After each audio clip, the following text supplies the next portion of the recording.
السلام علیکم ورحمۃ اللہ وبرکاتہ۔ میں ہوں نوید اور میں اس ٹائم میدان احد کے پاس کھڑا ہوں، اور یہاں پہ ہی یہ میرے پیچھے جو پہاڑ نظر آ رہا ہے، یہ پیچھے یہ احد پہاڑ ہے۔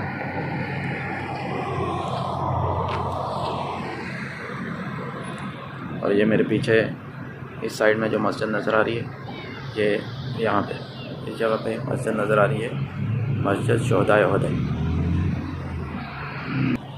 میرے پیچھے ایک پہاڑی نظر آ رہی ہے، یہ جبل رما ہے۔ یہی وہ پہاڑ ہے جو جس پہ نبی کریم صلی اللہ علیہ وسلم نے 50 تیر انداز مقرر کیے تھے، اور اسی پہاڑ پر حضرت امیر حمزہ رضی اللہ تعالیٰ عنہ شہید ہوئے تھے۔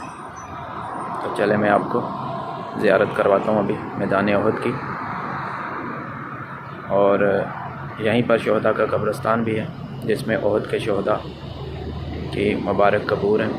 تو چلے میں آپ کو اس کی زیارت کرواتا ہوں، اور ساتھ میں اگر آپ پہلی دفعہ اس چینل پر ویڈیو دیکھ رہے ہیں تو اس چینل کو سبسکرائب کر دیں اور بیل آئیکن کو پریس کر دیں تاکہ ہر آنے والی ویڈیو آپ تک پہنچ سکے۔ تو یہ میں ابھی پہنچ گیا ہوں میدان احد میں۔ یہ میں ابھی اسی جگہ پہ کھڑا ہوں جہاں پہ احد کا میدان ہے، اور یہ وہ میدان ہے جس میں جنگ ہوئی تھی۔ تو آئیں سب سے پہلے میں آپ کو شہداء احد کے قبرستان کی، جہاں پہ حضرت سیدنا امیر حمزہ رضی اللہ تعالیٰ عنہ اور 70 صحابہ کرام کی قبریں ہیں، اس کی زیارت کرواتا ہوں۔ ابھی میں شہداء احد کے قبرستان کی طرف جا رہا ہوں۔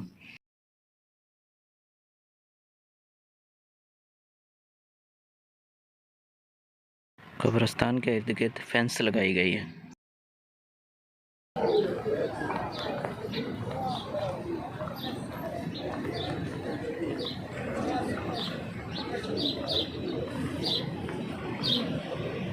اس جگہ پہ سامنے اس جگہ پہ یہ جو قبر مبارک ہے، یہاں پہ حضرت سیدنا امیر حمزہ رضی اللہ تعالیٰ عنہ کی قبر مبارک ہے یہاں پہ۔ اور یہیں پہ آگے یہ جو جگہ نظر آ رہی، یہاں پہ اس جگہ پہ یہاں پہ ان 70 صحابہ کرام کی قبریں ہیں جو غزوہ احد میں شہید ہوئے تھے۔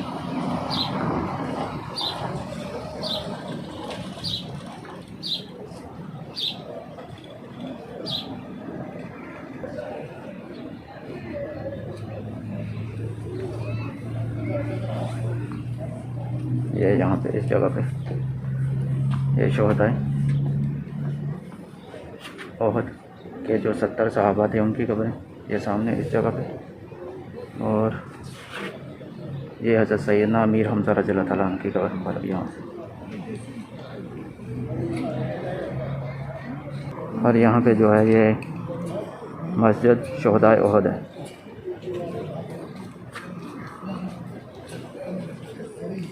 اور اس جگہ پہ پیچھے احد پہاڑ ہے۔ اس پہاڑ کے متعلق نبی کریم صلی اللہ علیہ وآلہ وسلم نے ارشاد فرمایا کہ یہ ہم سے محبت کرتا ہے اور ہم اس سے محبت کرتے ہیں۔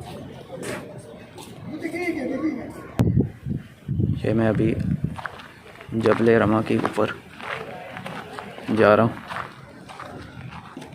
یہ وہی پہاڑی ہے جس کے اوپر نبی کریم صلی اللہ علیہ وسلم نے 50 تیر اندازوں کو مقرر کیا تھا۔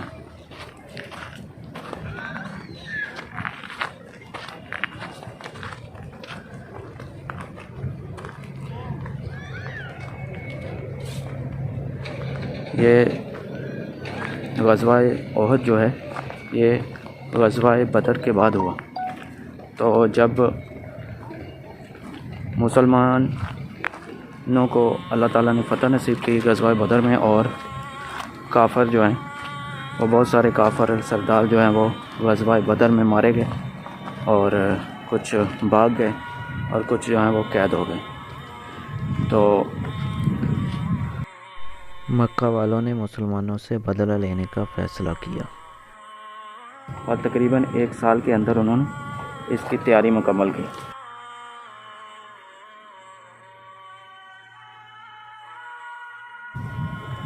اور اس وقت جو مکہ والوں کی فوج کی جو سپہ سالاری تھی وہ حضرت ابو سفیان، جو کہ اس وقت مسلمان نہیں تھے، ان کے پاس تھی۔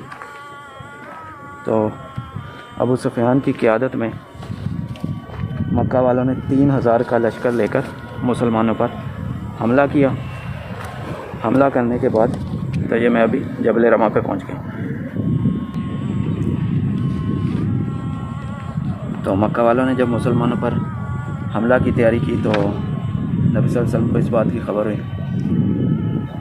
تو مکہ والے یہ جو حملہ کرنے کے لیے مسلمانوں پر یہاں مدینے میں آئے تو وہ اپنی بیویوں کو بھی ساتھ لے کر آئے تاکہ اس بات کو نہ بھولیں کہ اگر ہم شکست کھا گئے تو ہماری بیویاں جو ہیں مسلمانوں کے قبضے میں چلی جائیں گی۔ ہند جو کہ عتبہ کی بیٹی ابو سفیان کی بیوی وہ بھی ساتھ آئی ہوئی تھی، کیونکہ اس کا باپ، چچا اور بھائی جنگ بدر میں مسلمانوں کے ہاتھوں مارے گئے تھے، تو وہ بھی بدلہ لینا چاہتی تھی۔ مکہ والوں کے گھروں میں سے کوئی گھر ایسا نہیں تھا جس گھر کا فرد جنگ بدر میں مسلمانوں کے ہاتھوں مارا نہ گیا ہو، یعنی ہر گھر کا کوئی نہ کوئی فرد جو ہے جنگ بدر میں مسلمانوں کے ہاتھوں مارا گیا۔ کوئی بھی گھر ایسا نہ بچا کہ جس کا کوئی فرد جنگ بدر میں مسلمانوں کے ہاتھوں مارا نہ ہو۔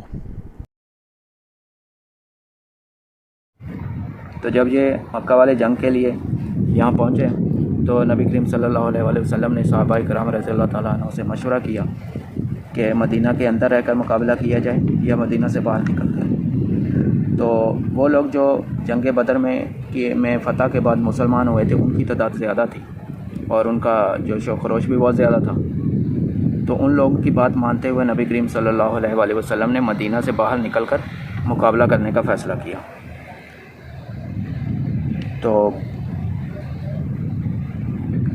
تو آپ صلی اللہ علیہ وآلہ وسلم کے ساتھ 1000 لوگ تھے۔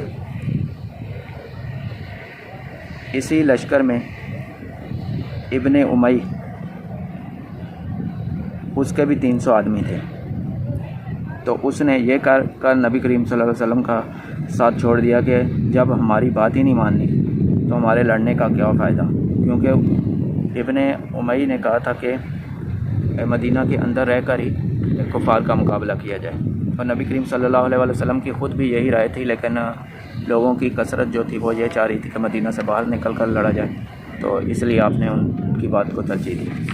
تو یہ جو 300 لوگ تھے وہاں سے واپس آ گئے اور پیچھے 700 لوگ رہ گئے۔ تو یہ جو 2 قبیلے تھے جو نبی کریم صلی اللہ علیہ وسلم کے ساتھ کھڑے تھے اور ان کے 700 آدمی تھے، ان میں بنو حارثہ اور بنو سلمہ تھے۔ کچھ دیر کے لیے یہ جو دونوں قبیلے ہیں یہ بھی پریشان ہوئے اور ان کے قدم جو ہے لڑکھڑا گئے۔ تو پھر اللہ تعالیٰ نے اپنا کرم کیا اور اللہ تعالیٰ نے ان کو حوصلہ دیا اور نبی کریم صلی اللہ علیہ وآلہ وسلم کے ساتھ کھڑے رہے، اور ان دونوں قبیلوں کا ذکر اللہ تعالیٰ نے قرآن مجید میں بھی کیا۔ اس پہاڑ کے اوپر نبی کریم صلی اللہ علیہ وآلہ وسلم نے 50 تیر انداز مقرر کیے تھے، اور ان تیر اندازوں کی سپہ سالاری جو حضرت عبداللہ بن جبیر رضی اللہ تعالیٰ عنہ کر رہے تھے۔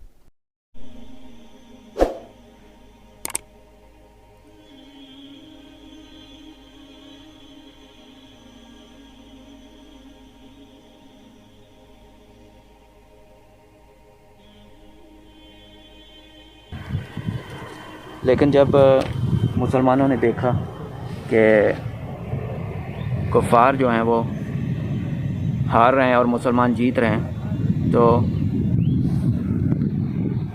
مسلمان یہاں سے ہٹ گئے۔ تو جو ان تیر اندازوں کے سپہ سالار تھے صحابہ رسول، انہوں نے منع کیا کہ نبی کریم صلی اللہ علیہ وسلم نے منع کیا، تو لیکن وہ یہ سمجھے کہ اب کیونکہ ہم جیت چکے ہیں یا جیت رہے ہیں تو یہاں پہ ٹھہرنے کی ضرورت نہیں ہے۔ تو جیسے ہی وہ تیر انداز یہاں سے ہٹیں تو وہ جو فتح تھی وہ ہار میں تبدیل ہونا شروع ہو گئی۔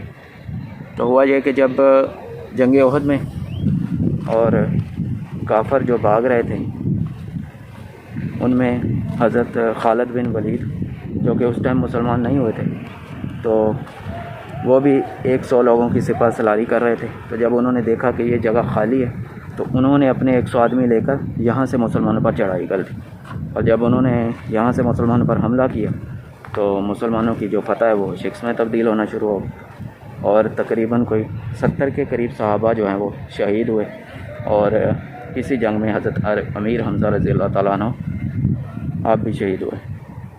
تو حضرت امیر حمزہ رضی اللہ تعالیٰ عنہ جنگ بدر میں بھی تھے، اور انہی کے ہاتھوں ہند کا باپ، چچا اور بھائی غزوہ بدر میں مارے گئے تھے۔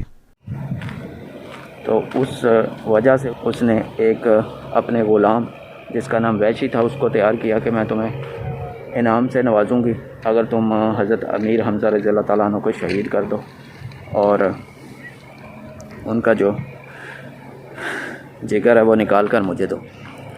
تو ویشی بتاتا ہے کہ میں اس پہاڑ کے پیچھے چھپ گیا اور جیسے ہی حضرت امیر حمزہ رضی اللہ تعالیٰ عنہ اس کے سامنے آئے تو اس نے پیچھے سے وار کیا اور حضرت امیر حمزہ رضی اللہ تعالیٰ عنہ نیچے گر گئے، پھر دوبارہ اوپر اٹھے لیکن زخم بہت گہرا تھا، تو حضرت امیر حمزہ رضی اللہ تعالیٰ عنہ جو ہے وہ زمین پر دوبارہ گر گئے اور شہید ہو گئے۔ حضرت امیر حمزہ کے شہید ہونے کے بعد نبی کریم صلی اللہ علیہ وسلم حضرت امیر حمزہ کے پاس پہنچے تو نبی کریم صلی اللہ علیہ وآلہ وسلم بہت زیادہ روئے۔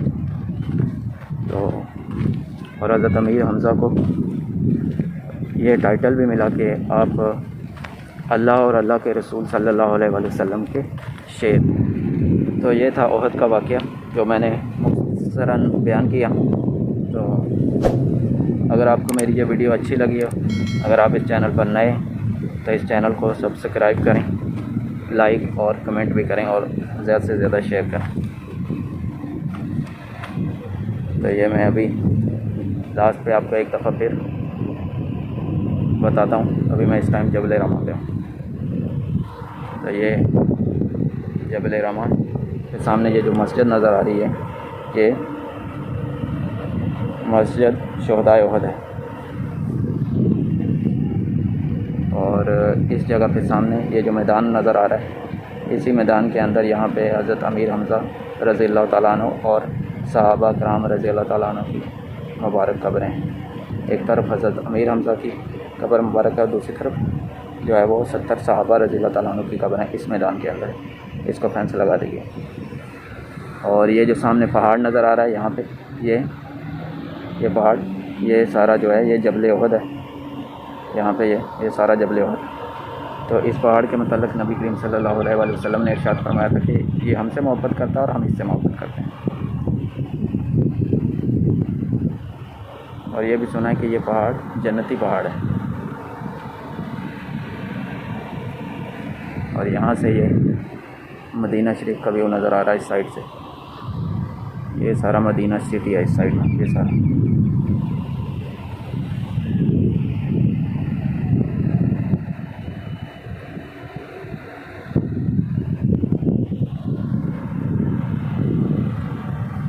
یہ تھی میری آج کی ویڈیو، تو انشاءاللہ ایک اور نئی زیارت کے ساتھ پھر دوبارہ حاضر ہوں گے۔ تب تک کے لیے السلام علیکم ورحمۃ اللہ وبرکاتہ۔